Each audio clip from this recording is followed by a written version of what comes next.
दोस्तों, वीडियो को शुरू करने से पहले डिस्क्लेमर कि वीडियो सिर्फ और सिर्फ एजुकेशनल पर्पस के लिए है। इन्वेस्टमेंट एडवाइस यहाँ पे नहीं दी जाती है, तो वीडियो को देखना सीखने के हिसाब से। अब देखिए दोस्तों, आज के मार्केट पे आते हैं। आज के दिन भी अच्छी तेजी, पिछले 3 दिन से मार्केट में अच्छी तेजी बन रही है। निफ्टी को देखें तो 300 पॉइंट्स का जंप है, 1.21% की तेजी है। हाई की बात करें 565 यानी उसी के आसपास निफ्टी ने आज क्लोजिंग दी है। निफ्टी बैंक को देखें 1% की तेजी। मिड कैप की बात करें तो ये भी आधे परसेंट के साथ में तेज था। स्मॉल कैप की बात करें तो आधे परसेंट के साथ में तेज है। मैक्सिमम कंपनीज के स्टॉक्स आज प्लस में आके बंद हो चुके हैं। तो जो ग्रोथ कंपनीज हैं, छोटी कंपनीज है, मिड कैप कंपनीज है, उनमें कुछ खास तेजी नहीं बनी। लेकिन जो निफ्टी की बड़ी बड़ी कंपनीज है उनके अंदर अच्छी तेजी बनी। इस वजह से 300 पॉइंट्स की तेजी आप निफ्टी में नोट कर सकते हैं। आगे चलते हैं, सेक्टर्स को देखते हैं। तो मेटल ने अच्छा परफॉर्म किया। फाइनेंशियल सर्विसेज आप देख सकते हैं तेजी में है। बैंक, एनर्जी और एफएमसीजी भी तेजी में है। आईटी ने अंडर परफॉर्म किया। आईटी ने क्यों अंडर परफॉर्म किया, उसको लेकर एक न्यूज़ है, बड़ी न्यूज़ है, उसको आगे चल के चेकआउट करते हैं। रियल्टी नीचे था, मीडिया भी आज नीचे था। अब देखिए दोस्तों, आज के मार्केट की समरी को देखते हैं सबसे पहले, और उससे पता लगाते हैं कि क्या सिचुएशन मार्केट में बनी हुई है। अब देखिए, ओपनिंग की जो एक्सपेक्टेशन थी एशियन मार्केट की, वो काफ़ी अच्छी थी, या मिक्स बोल सकते हैं, लेकिन मिक्स टू पॉजिटिव है। या आप देखोगे तो काफ़ी प्लस माइनस आपको देखने को मिलेगा, लेकिन कुछ बड़ी गिरावट यहाँ पे नहीं है। और उसके पीछे का रीज़न था सीज फायर। अभी सीज फायर को लेकर भी एक न्यूज़ आई थी कि आफ्टर सीज फायर एक अटैक हुआ था दोनों कंट्रीज के बीच में, और उसके बाद में ऐसा कुछ अटैक हुआ नहीं। इस वजह से मार्केट को कोई ट्रिगर नहीं मिल रहा है गिरने के पीछे का। तो ऐसा कोई ट्रिगर नहीं मिलेगा तो मार्केट जिस तरह से अभी चल रहा है, जिसमें हम बोल सकते हैं एक रिवर्सल है, उस हिसाब से करने की कोशिश कर सकता है। लेकिन अगर कुछ ना कुछ ट्रिगर आ जाते हैं तो फिर मार्केट को नेगेटिवली इम्पैक्ट हो सकता है। आगे चलते हैं दोस्तों, यहाँ पे आप नोट कर सकते हैं कि कॉपर के जो दाम है वो 5वें दिन लगातार इंक्रीज कर चुके हैं। तो क्वेश्चन बन सकता है कि कॉपर प्राइसेस बढ़ने से क्या होता है वायर एंड केबल कंपनीज को। देखो, आपको बताइए, वायर एंड केबल कंपनीज के लिए कॉपर एक रॉ मटेरियल है। मैक्सिमम इसी की इंपॉर्टेंस है। अगर इसके प्राइसेस इंक्रीज करते हैं तो देखिए काफ़ी सारी कंपनीज में पॉजिटिवली इम्पैक्ट होगा और काफ़ी सारी कंपनीज में नेगेटिवली इम्पैक्ट होगा। जो भी मार्केट के बड़े प्लेयर्स हैं, जो अपनी लागत को कस्टमर के ऊपर शिफ्ट कर सकते हैं अपने प्राइसेस को बढ़ा के, उनको तो फ़ायदा होगा। एग्जाम्पल लेके चलते हैं, होता क्या था, पेंट कंपनीज में जो प्रोडक्ट्स थे, एशियन पेंट्स की बात कर सकते हैं, बर्जर पेंट्स की बात कर सकते हैं, तो उनके जो प्रोडक्ट्स थे ना, उसके प्राइसेस इंक्रीज कर देती थी कंपनी जब भी क्रूड ऑयल के प्राइसेस बढ़ते थे। लेकिन जब भी प्राइसेस गिरते थे, उनके प्रोडक्ट के दाम नहीं गिरते थे। मतलब कंपनी अपने प्रोडक्ट्स के प्राइसेस नहीं गिराती थी। तो जैसे ही क्रूड ऑयल नीचे गया, कंपनीज के प्रॉफिट के मार्जिन्स ऑटोमेटिकली ऊपर चले गए, क्योंकि महंगे दाम में बेचना शुरू किया। चलो, अभी सिचुएशन अलग है पेंट सेक्टर के अंदर, क्योंकि एक बड़े प्लेयर की एंट्री हो चुकी है। लेकिन जस्ट मैं आपको समझा रहा हूँ कि जब भी किसी भी कंपनी का कच्चा माल बढ़ता है तो वो अपने प्रोडक्ट के दाम बढ़ा देती है। अगर वो बड़ी कंपनी है, क्वालिटी कंपनी है, जिसके प्राइसिंग पावर जिसके पास में, और जो भी कंपनी अपनी जो लागत है उसको कस्टमर के ऊपर शिफ्ट कर सकती है, ऐसी कंपनीज को फ़ायदा होता है। और जो छोटी मोटी कंपनीज होती है, जो अपनी लागत को यानी प्राइसेस को इंक्रीज करके प्रोडक्ट्स को नहीं बेच सकती, उनको फ़ायदा नहीं होता है। तो इम्पैक्ट हम देख लेते हैं पिछले कुछ दिनों से। पॉलीकैब की बात करें तो काफ़ी अच्छा परफॉर्म करा है, तो पॉजिटिवली इम्पैक्ट के अंदर इसको मार्केट समझ रहा है। आज के दिन भी प्लस में इसने क्लोज किया है। के की बात करें तो यहाँ पे 1% की गिरावट है। बट ये जो न्यूज़ है और ये जो एक्शन है, इससे हम आइडिया नहीं लगा सकते एक दिन के प्राइस एक्शन को देखकर कि के को इसका फ़ायदा नहीं मिलेगा क्या। तो बोल सकते हैं पॉलीकैब और के ये बड़ी कंपनीज है, और ये अपने प्राइजेस को इंक्रीज करके ये जो भी लागत होगी उसको शिफ्ट कर सकती है कस्टमर के ऊपर। और जब भी कॉपर के दाम घटेंगे, इन कंपनीज के प्रोडक्ट के दाम नहीं घटेंगे, जिससे इन कंपनीज को काफ़ी अच्छा फायदा होगा। इसके बाद में हैवल्स को देख लेते हैं। तो चलो, इसने भी तेजी के साथ में क्लोजिंग दी है, तो प्राइसेस इंक्रीज करे, बट इन कंपनीज को कुछ भी नेगेटिवली इम्पैक्ट नहीं हुआ स्टॉक के प्राइसेस में। आगे चलते दोस्तों, एक न्यूज़ हम और देखते हैं, जिसमें आप देख सकते हैं डॉलर का जो इंडेक्स है, ये अपने 3 साल के लोएस्ट लेवल पर आ चुका है। अच्छी बात है इंडियन मार्केट के लिए, क्योंकि इस वजह से एफ का पैसा इंडिया में आएगा। अभी पिछले 2 दिन से तो एफ की बिकवाली हम देख पा रहे हैं। देखते हैं आज के दिन एफ ने क्या किया। बाकी आईटी कंपनीज को थोड़ा सा नुकसान होता है, क्योंकि आईटी कंपनीज की कमाई डॉलर में होती है, और जब भी डॉलर गिरता है तो उनकी कमाई गिरती है। तो इसी की वजह से आईटी कंपनीज ने आज के दिन अंडर परफॉर्म किया। बाकी टोटल मार्केट ने काफ़ी अच्छा परफॉर्म आज के दिन किया है। आगे चलते हैं। यहाँ पे दोस्तों आप नोट कर सकते हैं एक बड़ी खबर है, ईरान ने यहाँ पे एक अप्रूवल दे दिया है एक प्लान को, जो कि स्टॉप वर्किंग विद IAEA। इसका मतलब ये है इंटरनेशनल एटॉमिक एनर्जी एजेंसी। यानी ईरान अब इस एजेंसी के साथ में काम नहीं करेगा। मतलब जो भी रूल्स एंड रेगुलेशंस वहाँ पे लगे हुए थे कि ये न्यूक्लियर वेपन नहीं बना सकता है, वो इसी के थ्रू थे। तब इसी से अप्रूवल, मतलब इनकी काउंसिल ने दे दिया है कि हम इसके साथ में काम नहीं करेंगे। मतलब ये सेपरेटली बना सकते हैं न्यूक्लियर, इनको अब कुछ फर्क नहीं पड़ेगा यूएस से और जो बाकी जो कंट्रीज हैं उससे, क्योंकि यहाँ से ये आउट होना चाहते हैं और उसके लिए अप्रूवल ईरान की जो भी काउंसिल उन्होंने दे दिया है। तो चिंता का विषय है। और ये जो न्यूज़ आई है 3:31 के आसपास, ये after market closing, let's see कि मार्केट को कैसे इम्पैक्ट यहाँ पे पड़ेगा। इसकी वजह से दोस्तों क्या होगा, जो डिफेंस कंपनीज होती हैं उनके स्टॉक्स में हो सकता है कुछ ना कुछ हम एक्शन देख पाए।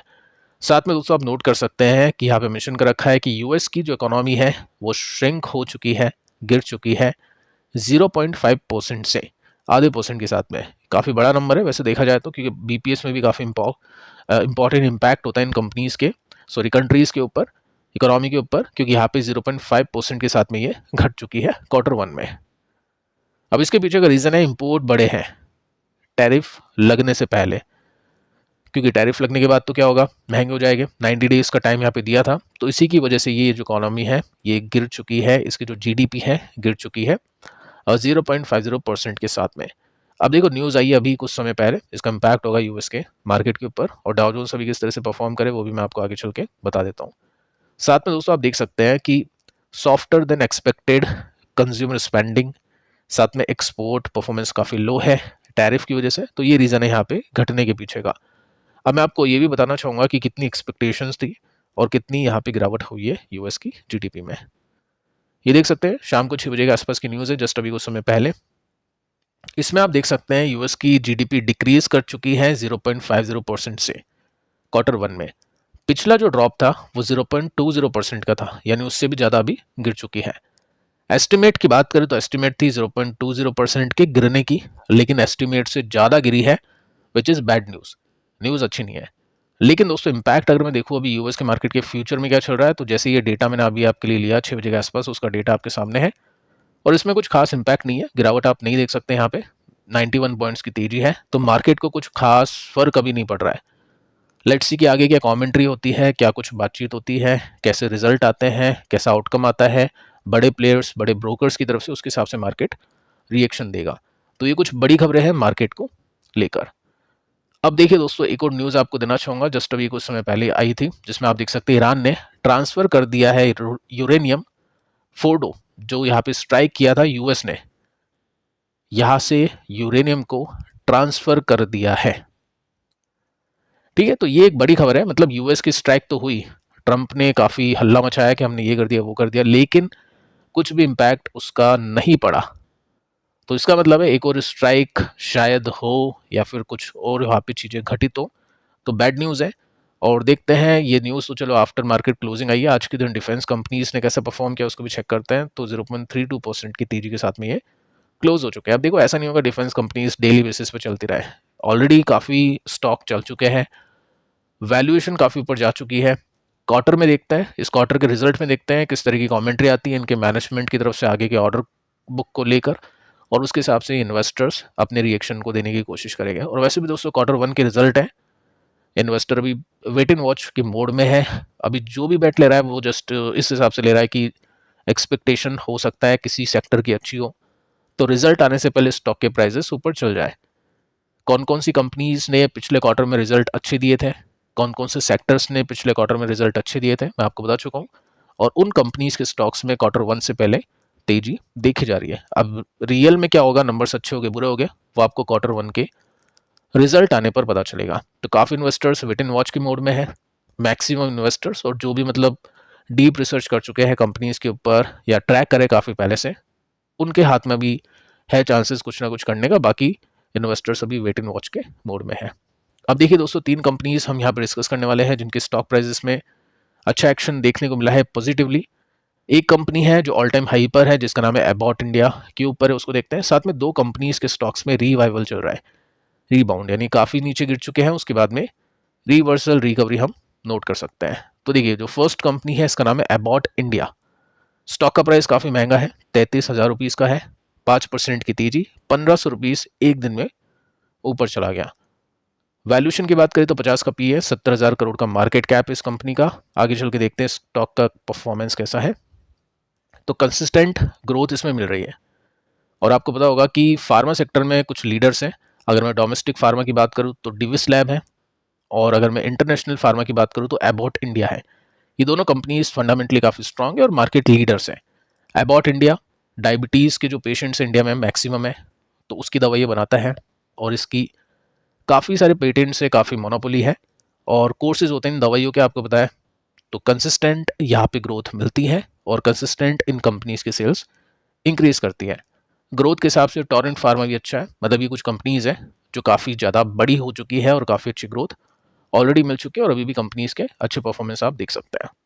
सो रीज़न क्या है, देखो यहाँ पे रीज़न इंडियन एबॉट जो कंपनी है, एबॉट इंडिया, उसको लेकर कुछ न्यूज़ नहीं है। लेकिन जो मेन कंपनी है, पेरेंट कंपनी है, यूएस कंपनी है, उसको लेकर एक बड़ी खबर है। एबॉट ने इंट्रोड्यूस किया है एक ऐसा ब्लड टेस्ट जो 18 मिनट में रिजल्ट दे देगा। डिटेल में दोस्तों आप यहाँ पे पढ़ सकते हैं। इसमें यह है कि आपको हेड इंजरी के बारे में पता चलेगा, माइनर सी भी क्लोटिंग बन जाती है, थोड़ा सा भी अगर कुछ चोट वहाँ पे लग चुकी है, तो 12 घंटों में रिजल्ट मिल जाएगा। 12 घंटों के अगर आप अंदर इंजरी के अंदर आप ये कर लेते हैं, टेस्ट इनका करवा लेते हैं, तो 18 मिनट में रिजल्ट आपको मिल जाएगा, जिसकी वजह से सीटी स्कैन और ये सब जो चीज़ें होती हैं उससे बचाव हो सकता है। तो हो सकता है इंडिया के अंदर भी ये कुछ देखने को मिल जाए, और उसकी वजह से स्टॉक ने आज अच्छा परफॉर्म किया। नेक्स्ट कंपनी बीकाजी, टोटल 5% की तेजी है, और यहाँ पे आप नोट कर सकते हैं वैल्यूएशन इसकी काफ़ी बढ़ चुकी है। उसके पीछे का रीज़न आपको पता ही है कि मार्जिन काफ़ी गिरे थे, और अभी कंपनी के मार्जिन इंप्रूव कर रहे हैं क्यू ऑन क्यू बेसिस में। अब देखो यहाँ पे आपके सामने रिजल्ट है इस कंपनी के। सेल्स में इतनी कुछ खास गिरावट नहीं थी, लेकिन नेट इनकम यानी नेट प्रॉफिट में 61% का ड्रॉप था। प्रॉफिट के मार्जिन के अंदर भी 61% का ड्रॉप था। लेकिन ये जो मार्जिन है 7% के, पिछले क्वार्टर में काफ़ी कम थे, तो उससे इंप्रूवमेंट यहाँ पे देखने को मिला था। अभी इन्वेस्टर्स की एक्सपेक्टेशन है कि यहाँ से और भी इंप्रूवमेंट देखने को मिल सकता है। साथ में अगर मैं आपको बताऊं तो पिछले से पिछले क्वार्टर में ईपीएस मिस हुआ था, यहाँ पे मिस हुआ था, स्टॉक काफ़ी नीचे गया। ये डेटा गिवन नहीं है, लेकिन मैं आपको बता चुका था अपनी खुद की स्टडी के साथ में कि मुझे लग रहा है कि नंबर्स बेटर देन एक्सपेक्टेड है, क्योंकि क्यू ऑन क्यू बेसिस में मार्जिन में इंप्रूवमेंट देखने को मिला था। तो यहाँ पे दोस्तों इन्वेस्टर्स की बैट है कि हो सकता है इस क्वार्टर में और भी मार्जिन अच्छे कर जाए, और उसी के हिसाब से इन्वेस्टर्स यहाँ पे इसको खरीदने के बारे में सोच रहे हैं। अब जैसे कल हमने स्टडी की थी असेंडिंग ट्रेंड लाइन चैनल के ऊपर, टोटल 5 कंपनीज के ऊपर हमने पढ़ाई की थी, आपने भी काफ़ी सारी कंपनीज के नेम्स लिखे, और इनमें देखोगे ना तो यहाँ पे क्या है, स्टॉक गिर चुके हैं, उसके बाद में तेजी बन रही है, हायर लोज और हायर हाइज के साथ में स्टॉक ऊपर जा रहे हैं। और इसको डे चार्ट के हिसाब से अगर हम देखें तो ये सपोर्ट के जोन बनते हैं, और यहाँ से अच्छी खासी बाइंग देखने को मिली है। नेक्स्ट कंपनी है दोस्तों ट्यूब इन्वेस्टमेंट ऑफ इंडिया, 5.5% की तेजी है। तो क्या यहाँ पे भी रिवर्सल हो चुका है या फिर नहीं, उसको देखते हैं। 58,000 करोड़ का मार्केट कैप, 86 का पी रेशो है, यानी एक्सपेंसिव वैल्यूएशन। इसके अंदर भी दोस्तों वही प्रॉब्लम है जो हमने बीकाजी में देखी। स्टॉक कंसिस्टेंट था, लेकिन एकदम से गिरावट आती है, और उसके बाद में थोड़ी थोड़ी तेजी यहाँ पे बन रही है।